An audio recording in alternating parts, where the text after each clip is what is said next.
What's up guys? Welcome back to my channel. For today's video, gagawa naman tayo ng video tutorial sa pagbibreed ng Zebra Danios. So madali lang to guys. Ang kailangan nyo lang is planggana, aquarium. Kahit anong lalagyan guys, basta sakto sila. Sakto yung laki. No guys.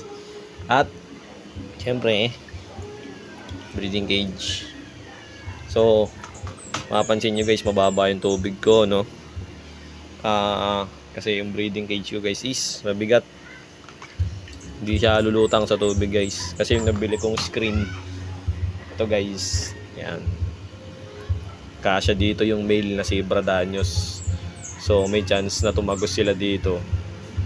At kakainin lang nila yung itlog na madadrop nila. Sayang. So, nag-decide ako yung tray, yung patungan ng itlog ng nanay ko yung ginamit ko. So, ang pag-breed pala ng Zebra Danio guys is halos parehas lang ng proseso sa Glow Tetra. Salang mo siya ng gabi, then kinabukasan may itlog na, and then after 2 to 3 days pisa na yun guys. Tapos ang ratio pala guys sa Zebra Danio is 2:1. Dalawang male, isang female. Mas maganda guys, mas lamang yung male nyo kaysa sa female para mapigaan nila ng todo guys yung female para mas maraming eggs na madadrop guys. Tapos mamayang gabi babalikan natin to. Magsasalang tayo ng Zebra Danio. So yun guys, gabi na. It's time na para magsalang ng Danio.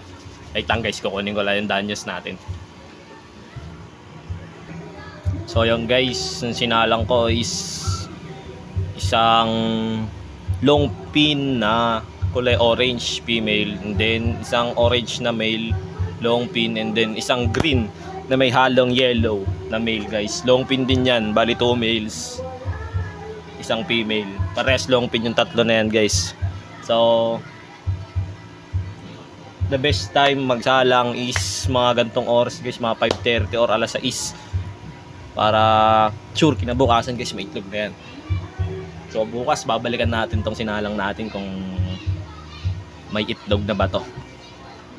Pala guys, dagdag ko lang, ano pala, ang itlog ng Zebra Danios guys hindi maselan. So pagtapos nilang mangitlog dyan, tapos feeling nyo madumi yung tubig, pwede nyong ilipat yan guys sa mas malinis na tubig, or pwede nyong ilipat kung may bakante kayo aquarium na may filtration guys, pwede nyan ilagay doon.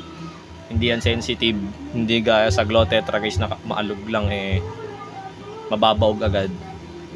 So ang Zebra Danios guys, hindi sensitive ang itlog ng mga yan.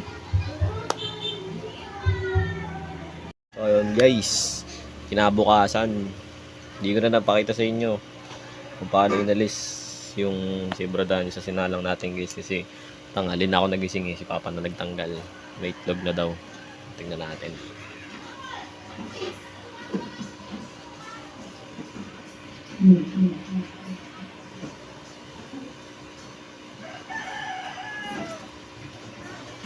Yan guys, meron yun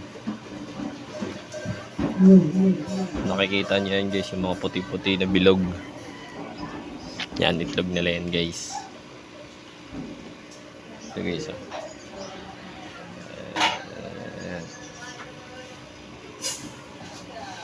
So gagawin ko guys, di ko na siya alisin dyan, pababayaan ko na lang siya kasi hindi naman maselan yung itlog ng Zebra Danios. Hintayin na lang natin ng 2 to 3 days. So pag na-hatch na yan, makikita na natin yung second batch ng Zebra Danios natin. Ito na pala guys yung Zebra Danios natin, yung unang batch. Presume na yan sila guys kung makikita nyo.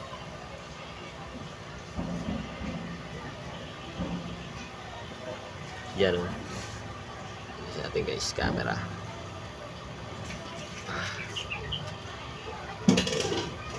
Yan.